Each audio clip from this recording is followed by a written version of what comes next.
चलिए देखिए, जैसा कि इसका नाम हमें दिख रहा है, क्या नाम है इसका? Indian evidence act 1872। ठीक है, आपने इस नाम को बार बार देखा होगा। इसको शॉर्ट टाइटल भी कहा जाता है, ये तो अपन जानते हैं। लेकिन हम बेसिक इंट्रोडक्शन जो आज स्टार्ट करने वाले हैं, वो इस नाम से ही हम बहुत सारी चीजें जानेंगे। जैसे कि इसकी एप्लीकेबिलिटी, जैसे कि इसका जुरिस्डिक्शन, जैसे कि इसका एक्सटेंट, नेचर, और पार्लियामेंट का प्रोसीजर क्या होता है किसी भी लॉ को बनाते समय। ये सारी चीजें हमें इस पर्टिकुलर एक्ट के नाम से ही पता चल जाती है। और इसी से ही हमें क्या पता चलता है, सब्जेक्ट मैटर भी पता चल जाता है कि वो एक स्पेसिफिक लॉ है या वो जनरल लॉ है, और क्या वो जनरल लॉ के साथ साथ स्पेशल लॉ भी है क्या। ये सारी चीजों की बात कहां से पता चलेगी? उसी के नाम से, और साथ ही साथ उस नाम से हमें उसका पर्पस भी पता चल जाए। ये बात तो क्लियर है। तो अब हम सबसे पहले क्या देखते हैं कि एविडेंस की जब बात हो रही है, तो एविडेंस के बारे में जब हम पढ़ रहे हैं, तो अभी हमने जस्ट सीआरपीसी खत्म ही की, और उस सीआरपीसी के अंदर बहुत सारे ऐसे चैप्टर थे जो एविडेंसेस को रिकॉर्ड करने की बात कर रहे थे, और बार बार कह रहा था कि विटनेसेस के एविडेंस को रिकॉर्ड करेंगे, तो कभी कह रहा था अक्यूज के एविडेंसेस को रिकॉर्ड करेंगे, और कभी कभी ये कह रहा है कि भाई विक्टिम के एविडेंस रिकॉर्ड होने चाहिए, और डॉक्यूमेंट को मंगवा रहा है, कभी कुछ करवा रहा है। और ये सारी प्रक्रिया कहाँ चल रही है एविडेंसेस को रिकॉर्ड करने की? सीआरपीसी के अंतर्गत कौन से स्टेज पे, किन स्टेजेस पे काम करता है सीआरपीसी? बताओ, कौन बता सकता है कि कौन सी ऐसी स्टेजेस हैं जिनके ऊपर सीआरपीसी काम करती है पूरी? सर नागालैंड को ट्राइबल एरिया को छोड़ के सब जगह काम करती है सर। नहीं नहीं, वो एप्लीकेबिलिटी है। पहली बात है आपकी इन्वेस्टिगेशन। जिस इन्वेस्टिगेशन के दौरान एविडेंसेस को कलेक्ट किया जाता है, तो सेक्शन नंबर 2H में बता रखा है सीआरपीसी में कि इन्वेस्टिगेशन का मतलब ही बताया है कि कलेक्शन ऑफ एविडेंसेस। यही तो पता चलता है तुमको। दूसरा पता चला इंक्वायरी के टाइम पे, यही तो स्टेजेस है सीआरपीसी की जहां पर वो काम करती है। सेक्शन नंबर बताओ कौन सा है सेक्शन नंबर? इंक्वायरी कहां डिफाइन कर रखा है बताओ सर 2G। किसने बताया? 2G। 2G बिल्कुल सही है। और तीसरा है आपका ट्रायल, ये आपको बताइए। और इसी के साथ साथ ये जो सारी चीजें होती हैं, ये जो दो चीजें हैं, वो कब होती हैं? वो होती हैं जुडिशियल प्रोसीडिंग के टाइम पर। याद है ये सारी चीजें? ये स्टेजेस सारी बताए ना आपको कहां कहां पे बता रखी है, क्योंकि बिना जुडिशियल प्रोसीडिंग के तो इंक्वायरी भी नहीं हो सकती है और ना ही ट्रायल हो सकती है, क्योंकि मजिस्ट्रेट का ही सीधा जब कॉग्निजेंस लेता है तो उसी का ही एक्ट लगता है यहाँ पर। लेकिन इन्वेस्टिगेशन जो है वो एक एडमिनिस्ट्रेटिव पर्पस से कौन करता है इसको? पुलिस करती है। लेकिन काम क्या है, पर्पस क्या है? इस एविडेंस को तो कलेक्ट। ये बात तो क्लियर है अपनी। तो यहाँ पर बेसिकली जो हम पढ़ते हैं, अब तक जो पढ़ते आ रहे हैं, वो इन्वेस्टिगेशन के दौरान, मतलब आपका चैप्टर नंबर कौन सा है? चैप्टर इन्वेस्टिगेशन के रिगार्डिंग बताता है तो 12। इंक्वायरी और ट्रायल की जो जुरिस्डिक्शन है आपको 13 से लेकर के और 18 से लेकर के 21 तक बता रखे हैं। लेकिन साथ ही साथ जब एविडेंसेस को रिकॉर्ड करने की बात आती है ट्रायल के दौरान, तो वो चैप्टर कौन सा बताओ? कौन कहता है एविडेंसेस को रिकॉर्ड किया जाना चाहिए? किस चैप्टर में बता रखा है? कौन सा है? सही बता रहे हो?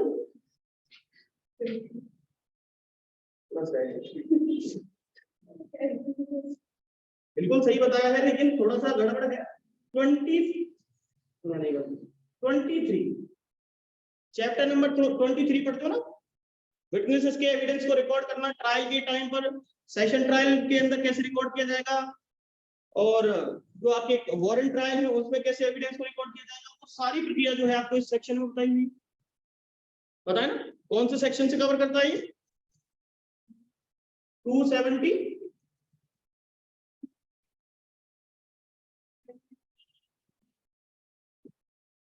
299 तक के सेक्शन, 2 पार्ट डिवीजन कर रखे हैं इसके। कमीशन इशू करने के बाद बता रहा दूसरे पार्ट में, उसमें जनरल कमीशन बता रहा। तो यहीं से ही आपकी सीआरपीसी लागू होती है ना। तो सीआरपीसी की इन स्टेजेस पे एविडेंसेस का काम आता है, ठीक है। अब ये जो एविडेंस है इसको कलेक्ट करने की, अब देखो यहाँ पर तो बता रखा है कि आपको एविडेंसेस रिकॉर्ड करने पड़ेंगे, लेकिन रिकॉर्ड कैसे होंगे और किन किन को एविडेंस माना जाए वो कहाँ पता चलेगा, वो बताता है आपको एविडेंस है।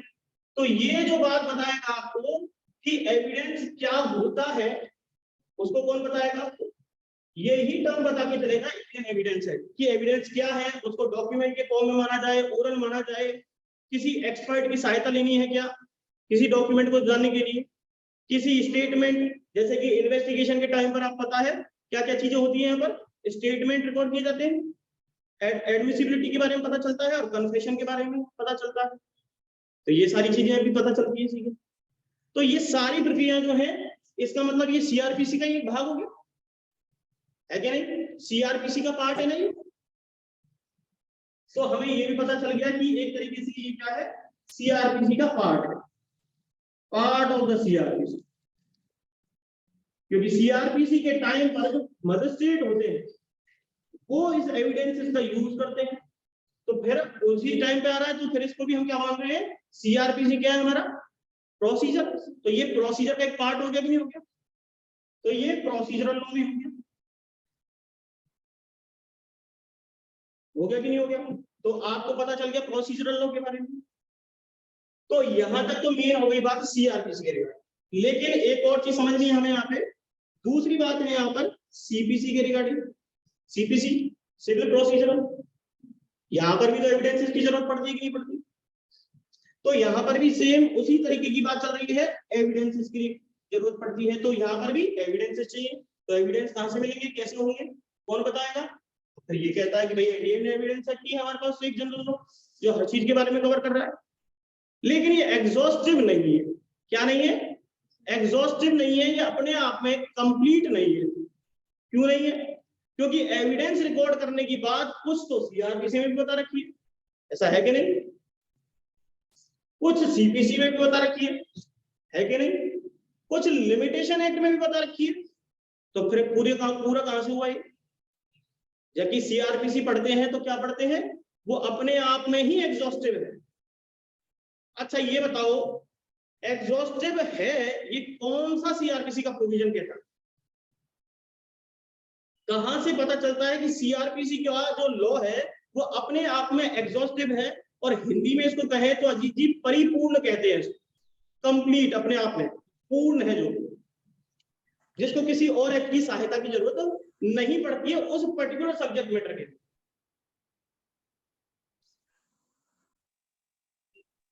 बताओ कहां लिखा हुआ, कौन सा सेक्शन डिलीवर करता है इस बात को, कौन बता सकता है।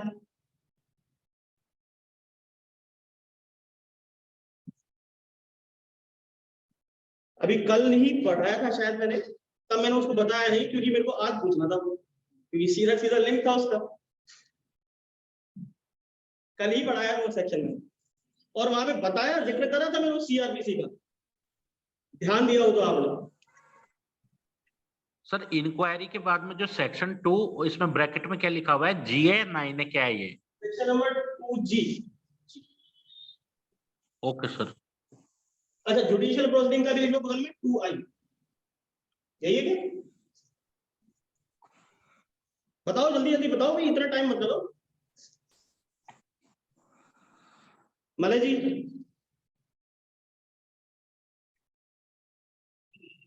बोलिए, आशा जी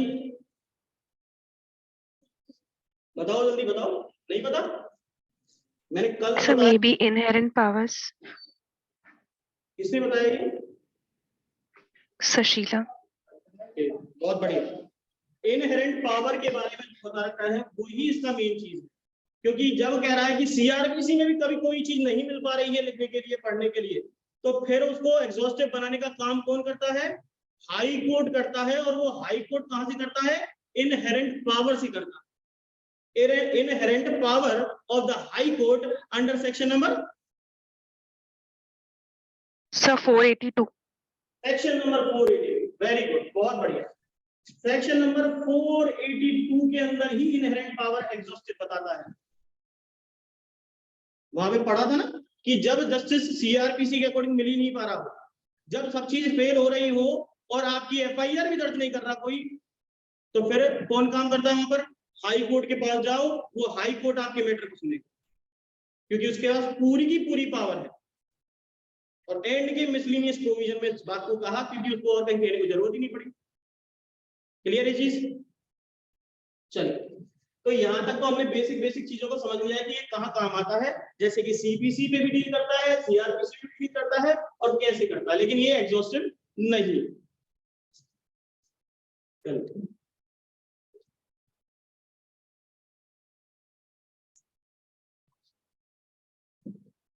अब हम बात कर लेते हैं इसके नेचर के बारे में, प्रोसीजरल के बारे में कि प्रोसीजरल लॉ क्यों है।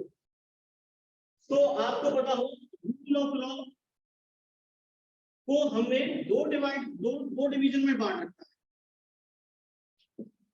कौन कौन से हैं वो? एक तो है सब्सटेंटिव लॉ कहा जाता है जिसको,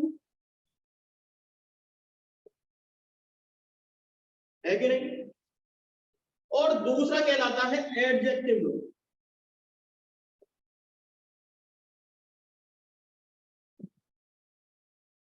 ये सब्सटेंटिव लॉ क्यों कहा जाता है? क्योंकि ऐसे लॉज जिनके अंदर अधिकारों की बात की हो, राइट्स की बात की हो, जिनके अंदर लायबिलिटीज की बात कर रखी हो, और जिनके अंदर ड्यूटीज डिफाइन कर रखी हो कि क्या ड्यूटी होगी किसी व्यक्ति की, वो सारे के सारे लॉज क्या होते हैं? अपने आप में सब्सटेंटिव लॉज होते हैं। लेकिन इन ड्यूटीज को और इन लायबिलिटीज और इन राइट्स को इंप्लीमेंट करवाने का काम जो एनफोर्समेंट बॉडी है, या अपन कर सकते हैं कि एडमिनिस्ट्रेट करवाने का काम जो करवाएगा वो क्या होगा? एडजेक्टिव लॉ होगा, या उसे कहेंगे प्रोसीजरल लॉ। होगा कि नहीं होगा? तो मतलब ये क्या हुआ? राइट्स और लायबिलिटीज कहां डिफाइन कर रखी है आपकी? अच्छा बताओ, आईपीसी जो है क्या वो आपको राइट्स बताती है क्या? आईपीसी कैसा लॉ है? Substantive law. सब्सटेंटिव लॉ है, ये तो आप सभी जानते हो सब्सटेंटिव लॉ है। अच्छा वो बताता क्या है? राइट्स के बारे में बताता है, ड्यूटीज के बारे में बताता है, या लायबिलिटीज के बारे में बताता है? सर अपराधों के बारे में क्या बताता है? सर अपराधों के बारे में। अच्छा, ऐसा कभी देखा है कि आईपीसी के अंदर आपको अधिकार मिल रहा हो कि आपको 2 साल की सजा मिलेगी, आपका अधिकार है, और दूसरा व्यक्ति कह रहा है कि मेरा अधिकार है, मैं 2 साल की सजा काटना चाहता हूं? तो इसका मतलब क्या हुआ कि आप उस बात के लिए जिम्मेदार हुए जो आपने एक्ट किया या नहीं किया, जो आपको करना चाहिए।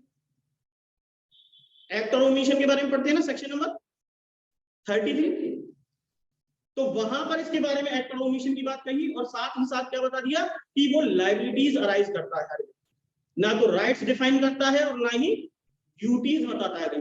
लेकिन ट्रांसफर ऑफ प्रॉपर्टी एक्ट की बात करें तो राइट्स एंड लायबिलिटीज, वहां पर राइट्स और ड्यूटीज की बात की गई। ड्यूटीज में भी लायबिलिटीज भी अराइज हो जाती है, जब कोई ड्यूटी फॉलो नहीं करता है तो लायबिलिटीज अराइज होती है, लेकिन अकॉर्डिंग टू सीपीसी। क्लियर है ना चीजें? तो वहां पर ये चीज बता रखी है, तो राइट्स और ड्यूटीज की बात कर रहा है, तो वो क्या बन गया? कॉन्ट्रैक्ट। कॉन्ट्रैक्ट भी यही बात बताता है। कोई भी लॉ उठा के देख लेना जो ऐसे हो जो राइट्स लायबिलिटीज और ड्यूटीज की बात करते हो, वो सारे के सारे लॉस क्या हो गए? सब्सटेंटिव हो गए। लेकिन उनको एनफोर्समेंट करवाने के लिए, क्योंकि खुद तो प्रोसीजरल लॉज, हाँ, क्योंकि ये खुद अपने आप अपना एडमिनिस्ट्रेट करवा नहीं सकती, उसको एनफोर्स नहीं करवा सकते राइट्स लायबिलिटीज, तो फिर वहां पर क्या करते हैं अपन? प्रोसीजरल लॉज के पास क्लोज करते हैं। तो ये एडजेक्टिव लॉ जो है वो एनफोर्समेंट और एडमिनिस्ट्रेट का काम करता है, इंप्लीमेंट करवाने का काम करता है उस राइट को, उस लायबिलिटी को या उस ड्यूटी को, तो वो क्या कहलाया? एडजेक्टिव और प्रोसीजरल। लेकिन ये प्रोसीजरल लॉ एविडेंस एक्ट तो नहीं, इसका ये भाग है कि ये काम करता है उस लेवल पर। कोई इम्प्लीमेंटेशन थोड़ा ना करवाता है ये कोई चीज का, ये तो प्रूव करवाता है, लेकिन प्रूफ भी प्रोसीजर का ही तो पार्ट है कि नहीं? तो ये इसलिए क्या कहलाता है, ये एक ब्रांच कहलाती है इस प्रोसीजरल लॉ। क्लियर है चीज? तो ये प्रोसीजरल लॉ हो गया। तो अब हमारे सामने एक हो गया सब्सटेंटिव लॉ और दूसरा क्या बता दिया, एडजेक्टिव प्रोसीजरल लॉ बता दिया। क्लियर है चीज? आपको दूसरी बात मैंने बताई थी कि ये जो एविडेंस एक्ट है, अच्छा सब्सटेंटिव में कौन कौन से आगे लिख सकते हो आप इस सब्जेक्ट को, आईपीसी हो गया, कॉन्ट्रैक्ट हो गया, ठीक है, आपका टॉर्ट हो गया, आपका टीपी एक्ट हो गया, ठीक है, और यहां पर आपके कौन से हो गए, टीपीसी, सीआरपीसी, सीपीसी, एविडेंस और लिमिटेशन। ये भी तो प्रोसीजर का भाग है।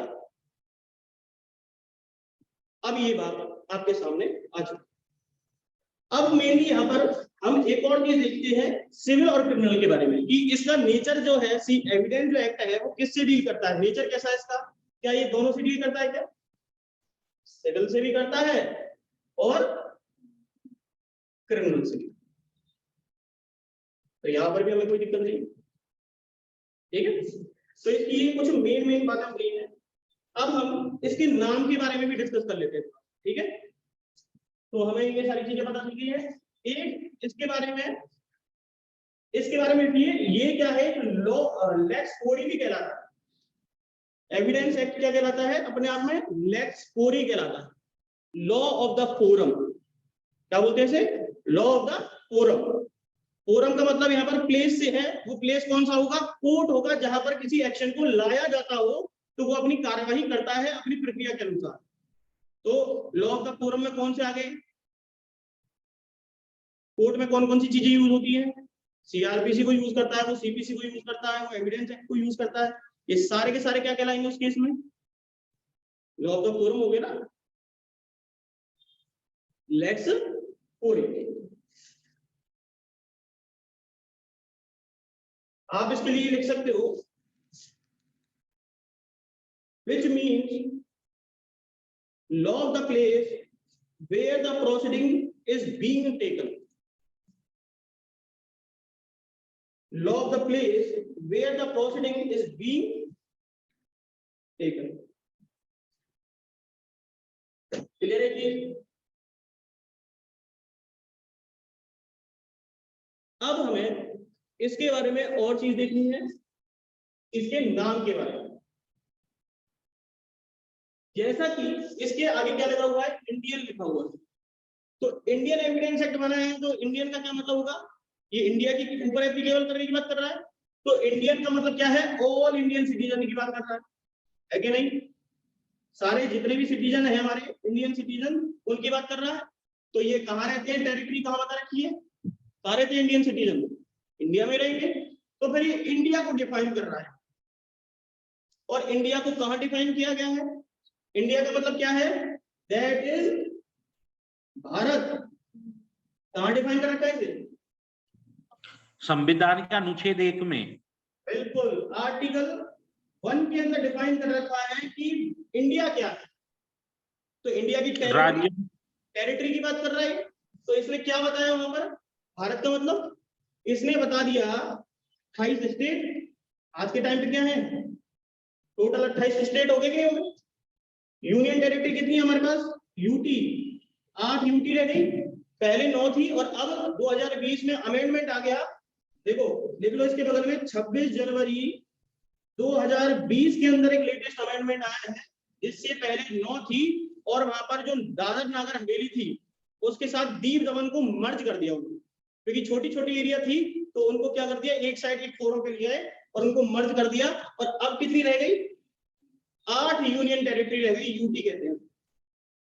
और तीसरी बात कहता है ये, एक्वायर्ड बाय लॉ या पार्लियामेंट। एक्वायर्ड ऐसी टेरिटरी जो एक्वायर की गई हो बाय लॉ और बाय पार्लियामेंट।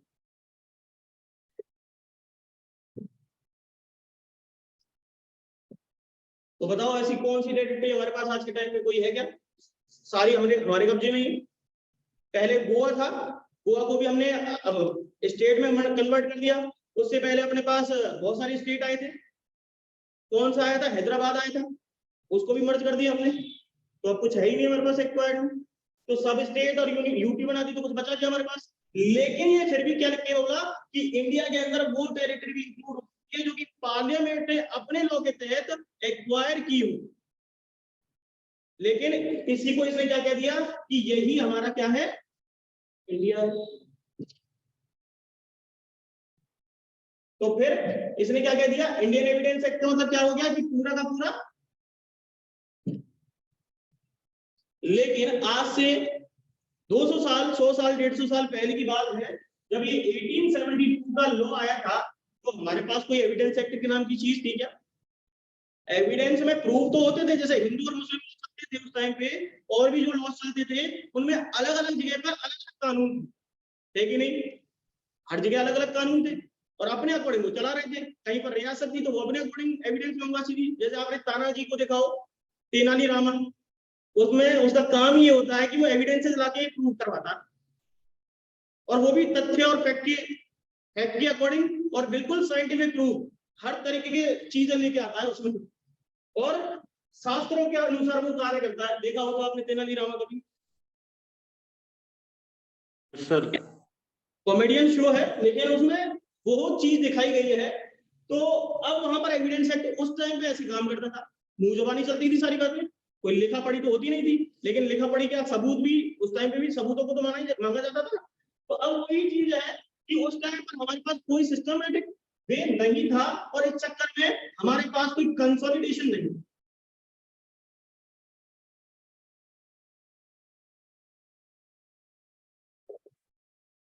लेकिन अब हमने क्या कर दिया, 1872 में जब लॉ लेके आए थे, इसको कंसोलिडेट कर दिया। जितने भी लॉज थे जो बिखरे हुए थे, उनकी सारी जो मोटी मोटी जनरल चीजें थी उनको उठा करके, और ब्रिटिश साम्राज्य में जो चल रहा था उस टाइम पर, उस लॉ की कोई बात उठा करके, कॉमन लॉ था तो उसकी जनरल चीजें उठाई और यहाँ से उसे कंसोलिडेट करके मतलब मर्ज कर दिया सबको और एक साइड कर दिया।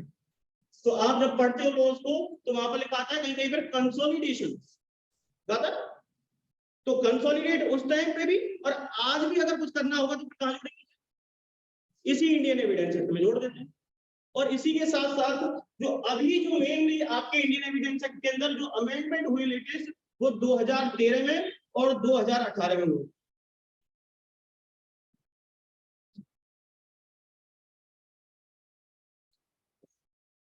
तो ये बात हम बाद में करेंगे, पहले हम बात कर रहे हैं इंडिया की। तो हमें ऑल इंडिया से समझ में आ गया कि दैट इज भारत। आर्टिकल 1 में बता रखा है 28 स्टेट आर यूटी और एक्वायर्ड बाय पार्लियामेंट और लॉ। क्लियर चीज? अब यहाँ पर ऑल इंडिया की बात कर रही जा रही है, लेकिन यहाँ पर हमें एक और चीज पता थी एक्सेप्शन के बारे में। कभी स्टेट जम्मू एंड कश्मीर होता था क्योंकि धारा 370 लगी हुई थी वहां पर। तो अब उसको हटा दिया, और किस चीज से हटाया गया? तो वो है आपका Jammu and Kashmir reorganisation act. Reorganisation act 2019। लेकिन आपको एक्ट का नाम कभी जनरली पूछा नहीं जाता। वो क्या पूछता है? एक्ट की साइटेशन पूछता है। क्या पूछता है? साइटेशन पूछता है। तो साइटेशन याद है किसी को? सर 34। Very good. साइटेशन है इसकी 34, जिसको अपन कहते हैं एक्ट नंबर 34 ऑफ 2019। इस तरीके से लिखा था, और ये आप याद नहीं करते, और आपने क्या रख लिया? Jammu and Kashmir reorganisation act 2019। ये अगर जनरली पूछता है तब आता है ये, लेकिन अगर अपनी बात करी जाए तो क्या साइटेशन पूछता हुआ? ठीक है। अब इसी को घुमा के लिखेगा 34 की जगह 33, कहीं पर 23, वो इस तरीके से जोड़ देता है। अब इसके विद इफेक्ट फ्रॉम, देखो WEF विद इफेक्ट फ्रॉम 26 जनवरी 2020 में तो आपकी 8वीं यूटी ये जो मर्ज की गई थी वो यूटी थी। और यहाँ पर जो है आपकी 31 अक्टूबर 2019 WEF, मतलब जिस दिन इंप्लीमेंट किया गया था, इफेक्ट में आया। तो हमें क्या समझ में आ गया, ऑल इंडिया एक्सेप्शन जो था जम्मू कश्मीर था, लेकिन अब उसे हटा दिया गया है, तो एक्सेप्शन हम खत्म हो गया और क्या जुड़ गया, इंक्लूड हो गया। तो इस टेरिटरी के अंदर आ गया कि नहीं आ गया। लेकिन जम्मू एंड कश्मीर को हमने क्या कर दिया, अलग से यूटी बना दी। जम्मू कश्मीर क्या बन गई, अब यूटी बन गई, इस वजह से इस रीऑर्गेनाइजेशन एक्ट से, और वो कहां जुड़ गई, इसी के अंदर जुड़ गई, 8वीं यूटी की यूटी बन गई। तो 9 थी, तो पहले तो थी 7, फिर वो जम्मू कश्मीर जुड़ा और लद्दाख अलग से जुड़ गया, तो वो बन गई 9, फिर उन्होंने 2020 में एक और हटाई, तो फिर रह गई 8। क्लियर है चीज। तो ये तो आपका क्या हुआ, इंडियन से समझ में आ गई इतनी सारी चीजें, और एक एक जितनी भी चीजें बन के आती हैं, सारे के सारे क्वेश्चन प्री के पॉइंट ऑफ व्यू से पूछे जाते हैं। क्लियर है जाता है। अब एक बात तो हमारी ये कंप्लीट हो गई कि इंडिया और इंडियंस के बारे में। अब यहाँ पर दूसरी बात करते हैं एविडेंस की। अब एविडेंस जो है लेटिन शब्द से बना है, क्योंकि अभी तो एविडेंस जुड़ा है। लेटिन वर्ड क्या था इसका, एविडेयर। क्या था, एविडेयर, जिसका मतलब क्या होता था, होता था क्या, होता है शो, ग्रहण करना, क्या करना, ग्रहण करना, टू शो क्लियरली। जिस चीज को हम क्लियरली दिखा सके, जो चीज हमें प्रूव हो सके, उसको क्या कहेंगे अपन, एविडेयर शब्द को यूज किया, इसलिए उसको एविडेंस बोला। क्या बोला अपन ने, to ascertain, to prove, to show clearly, ये सारे शब्दों का यूज किया, जिसका मतलब एविडेयर से है, या एविडेंस भी बोलते हैं उसे, पर वो उसकी स्पेलिंग जो है वो अलग है। लिख सकते हो आप VIDENS, वहां पे तो C है, लेकिन यहां पर क्या है, NS, और जिसका मतलब ये भी होता है to discover clearly, to discover clearly.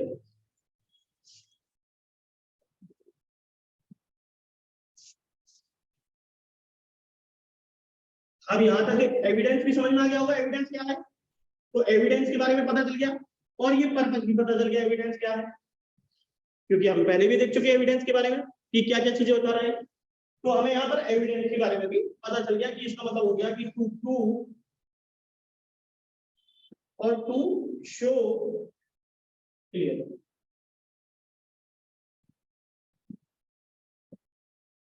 Clear. अब ये दो चीजें तो पता चल गई। अब आती है एक्ट की बात, और जब एक्ट की बात करती है तो क्या बात कर रहे हैं, पार्लियामेंट की बात, इसकी बात कर रहे हैं, पार्लियामेंट प्रोसीडिंग की बात कर रहा है कि ये एक्ट का मतलब क्या है। तो एक्ट जनरल सी बात है, आज के टाइम पर जब संविधान हमारे पास है, तो हमारे पास ये पूरी प्रक्रिया है कि नहीं, पूरी प्रक्रिया क्या है हमारे पास, लोकसभा में जाएगा, राज्यसभा में जाएगा, फिर उसके बाद तीसरा पार्ट कौन सा है उसका, कितने पिलर होते हैं इसके पार्लियामेंट के, सर फिर राष्ट्रपति के पास जाएगा लास्ट में, राष्ट्रपति के पास जाएगा, मतलब प्रेसिडेंट के पास जाएगा, और प्रेसिडेंट के पास जब जाता है तो क्या करते हैं, 3 शब्दों का यूज किया जाता है, मैंने आपको बहुत, या तो वहां पर लिखा था असेंट, दूसरा लिखा आता है इनेक्टमेंट, और तीसरा शब्द क्या लिखा होता है, कंसेंट, या अपन कहते हैं उसे अडॉप्शन, अडॉप्टेड डेट। तो मतलब प्रेसिडेंट के पास जाएगा तभी वो बिल से किसमें कन्वर्ट होता है, एक्ट में कन्वर्ट कर। तो बिल से एक्ट में कन्वर्ट करने के लिए टाइम पर तो पार्लियामेंट नहीं थी हमारे पास, तो उस टाइम पर ब्रिटेन की पार्लियामेंट होती थी, और वहां का जो प्रेसिडेंट होता था, वो जो हेड होता था, वो कौन था, कौन था,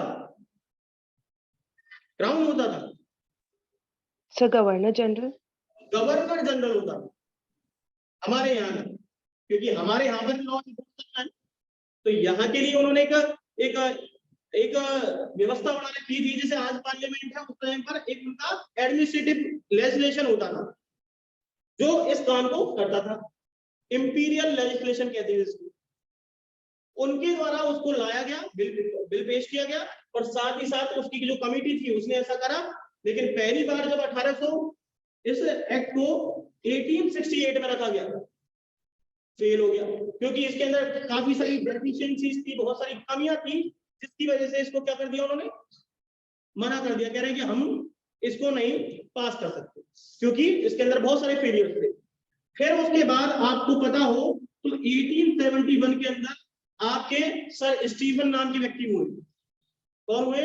sir Stephen, sir James Stephen. और उन्होंने इसको कहां पर रख दिया? उसके जो उनकी उस टाइम पर असेंबली थी, लेजिस्लेटिव असेंबली थी, लेजिस्लेशन के सामने पेश करवाया और वहां पर उसको पास कर दिया। और इसके चक्कर में उसको क्या कहा गया? सर जेम्स स्टीफन क्या कहा है इसके? Father of evidence. बिल्कुल, सर जेम्स स्टीफन, लिख लीजिए इसे। ये क्या है? फाउंडिंग फादर है या फादर ऑफ एविडेंस।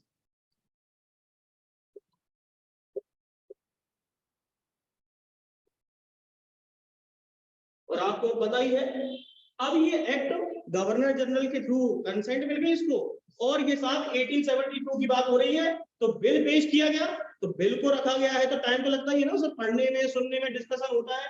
तो साहब इसको पास किया इन्होंने कब? बस अब कल वाली डेट आपको याद रखनी है। आज 14 है और कल क्या है? 15। तो 15 मार्च 1872 को इसको गवर्नर जनरल के थ्रू साइन कर दिया गया, असेंट दे दी। देखो तीनों शब्द लिखे हैं, असेंट, इनेक्टमेंट, कंसेंट और ऑप्शन, इसको ही कहते हैं।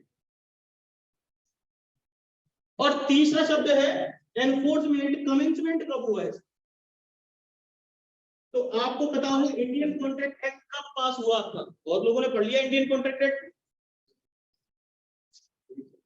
हाँ, 1 सितंबर 1 सितंबर 1872। अब देखो दोनों का ईयर क्या है? 1872, और इसी से आप क्या पढ़ेंगे? इसका साइटेशन निकालेंगे। क्या निकालेंगे? साइटेशन। देखो ये भी 1872 का है और ये भी 1872 का, 1872 का है, और इसी से ही हम क्या निकालते हैं? इसकी साइटेशन निकालते हैं, जिसको अपन क्या बोलते हैं? साइटेशन। आपको पता हो लिखा होता है वहां पर एक्ट नंबर 1 ऑफ 1872। 1872 ये साहब आपका एक्ट नंबर 1872 किसके लिए लिखा हुआ है? ये इंडियन एविडेंस एक्ट के लिए। इसका मतलब क्या हुआ? इसका मतलब यहाँ पर साफ साफ है कि 1872 में जब पहली बार कोई एक्ट लाया गया, बिल तो रख दिया गया और पास किया गया, तब ये जो पहला एक्ट था वो कौन सा था?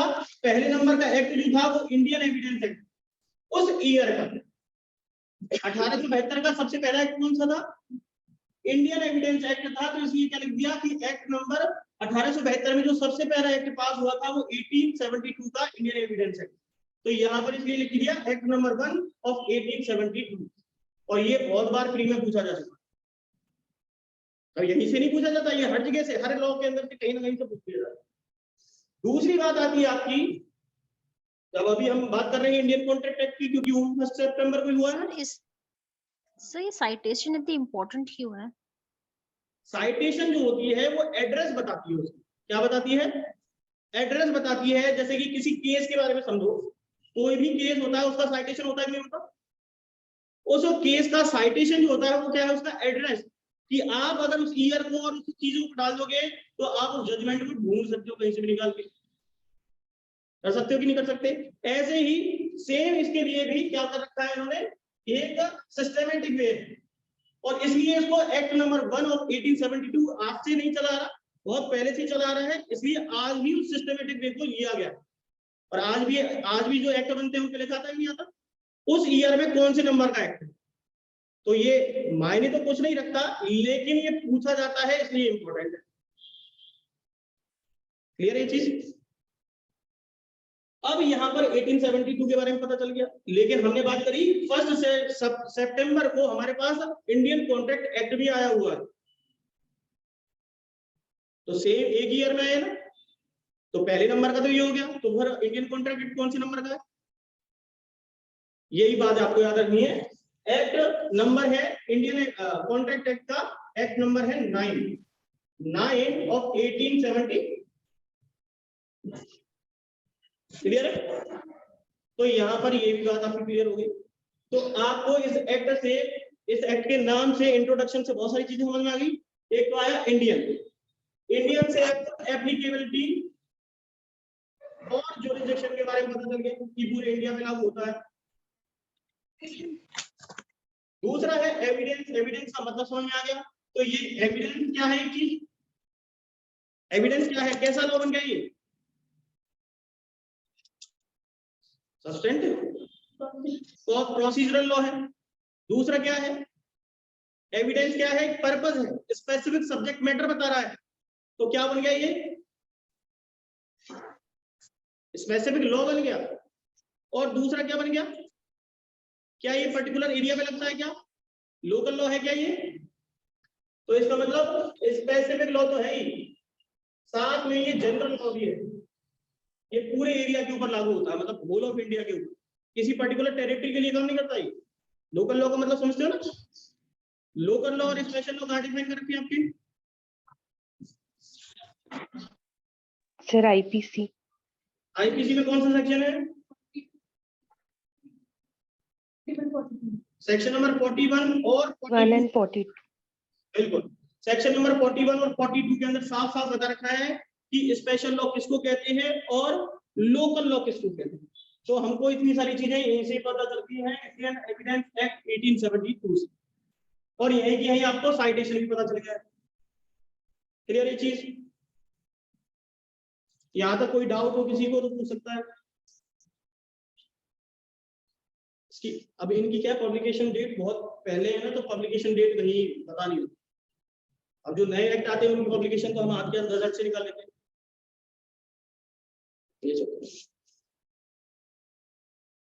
ये क्लियर?